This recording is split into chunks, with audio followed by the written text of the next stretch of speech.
The following is brought to you by the Minton Law Firm.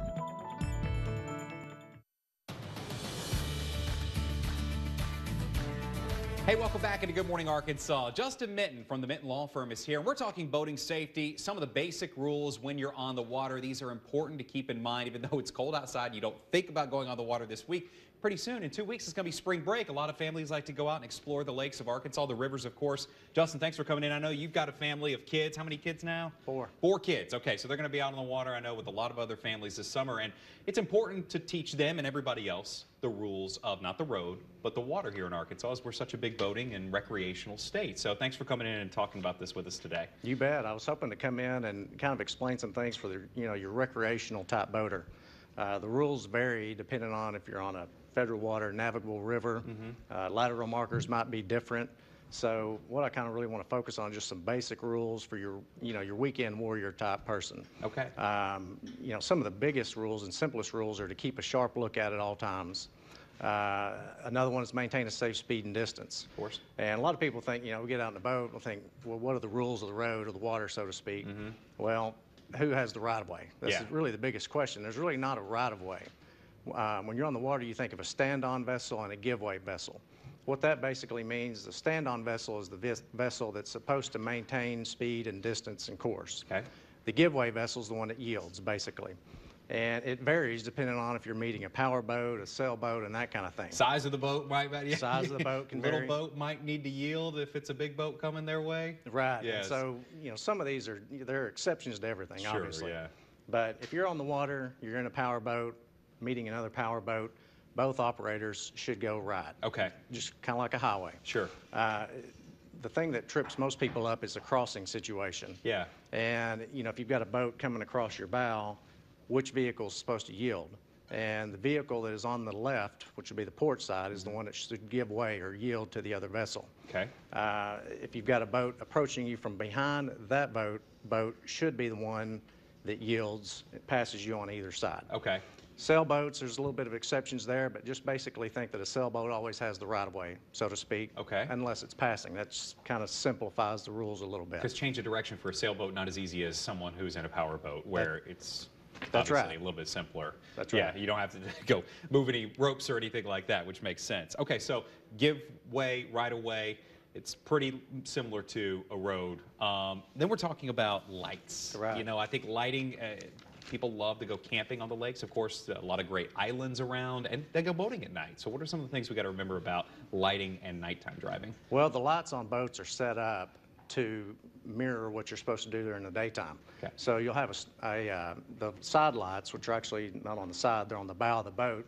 They're called side lights because there's one on the left, one on the right. They're different colors, red and green. And then you'll have an all-around white light, which will be in the stern or the rear of the boat. Okay. And a good way to remember this is the phrase, is there any red port left? Okay. And you can remember that. It tells you a lot of things. It tells you red is on the left, or red is on the port side of the boat. Port side of the boat is the left-hand side of the boat. So if you're out on the water and you see a red and a white light, you're looking at the port side of another boat. Okay. And you're going to be to their left or port, so you need to give way or yield to that boat. Go right. Think right on red. Okay. Yeah. Okay. Green, if you see a green and a white light, green, you're good to go. Maintain course and speed.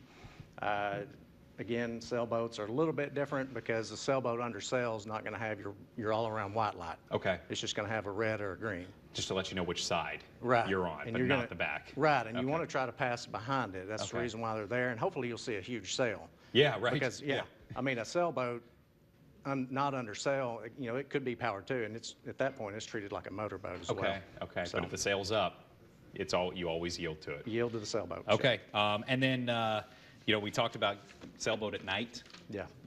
We have a graphic to show you. This is just something to remember. Yield to it. That's right. If the sail's up.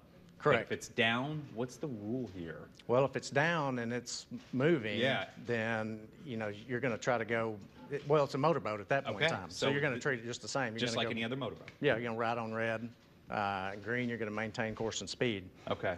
If it's anchored, if any boat's anchored, it's supposed to have the all-around white light up. That's the light in the rear of the boat. Okay. If it's anchored, if you're approaching, if all you see is a white light, you're approaching a boat that is either anchored or you're approaching it from the rear. Okay. And you need to give way. You need to yield to that vehicle. Yeah, it's that not vessel. moving. That's right. That's right. Okay. So some important information for you here. And Justin, if anyone should find themselves in a compromising situation that leads to something, I know injury law is something you do. Boating stuff, is that included under your umbrella? It is, yes. We do a lot of that. Okay. And we're seeing more and more boat wrecks. You know, there's getting to be more and more boats on the lakes. The lakes aren't any bigger, so there's more boats, less water.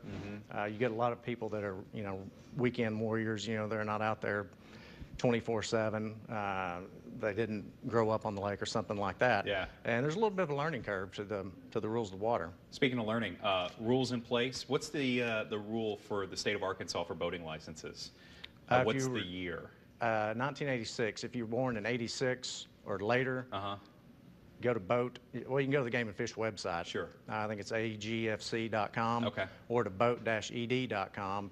Plug in Arkansas, and it tells you what the requirements are. If you're born in 86 or later, you have to take the course to get a boating license. Yep. It's an online course, and then it's a written test in person at one of the locations. So take time for that, and make sure you do that. And don't go out on the water if you're past 86 and haven't taken that test, because the folks at the Game and Fish and people who run the water here in Arkansas will definitely cite you for it, and that's not something you want to have on your list of things. Thank you so much, Justin, for coming in. We appreciate it. If you find yourself in any compromising situation that you'd like to speak with a legal analyst and someone who could take care of you, it's the Minton Law Firm. They're in Benton, and call 501-794-0001 or go to justinmintonlaw.com. Coming up next, a chicken enchilada bowl with Cindy. Tacos for life.